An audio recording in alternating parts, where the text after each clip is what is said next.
Tikvice i krastavci nisu nikad rasli brže, niti bili ovako krupni. U ovom kratkom videu pokazat ću vam kako napraviti sjajnu prirodnu prihranu ne samo za tikvice i krastavce, već i za drugo povrće poput rajčica, paprika, luka i češnjaka.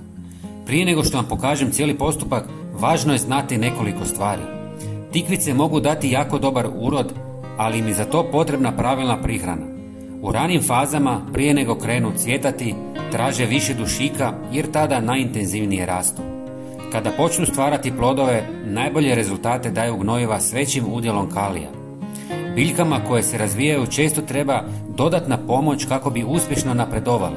Srećom, izrada domaće tekuće prihrane je jednostavna, a trebat ćemo samo 3 sastojka. Za početak, uzmite 1 žlicu sirove riže i usitnite je u mlincu. Takva riža je mnogo učinkovitija nego voda od kuhane riže koja gubi većinu hranjivih tvari.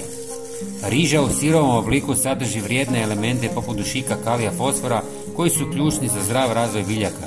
Osim toga, doprinosi strukturi tla i pomaže u zadržavanju vlage, što je vrlo korisno za tikvice koje vole tlo koje se ne zadržava previše mokrim.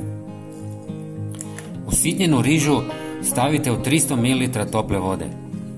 Zatim dodajte 1 žlicu gaveza.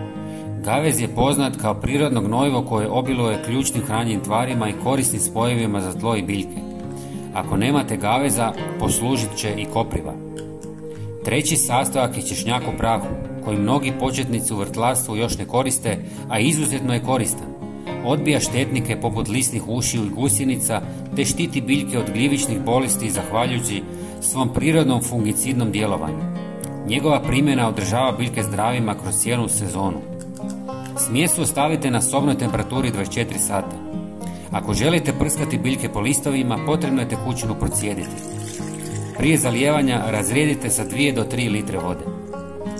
Najbolji učinak dobit ćete ako biljke prihranjujete u razdoblju prije nego počnu cvjetati i u fazi snažnog rasta, kada im je potreban najveći unos hranjivih tvari.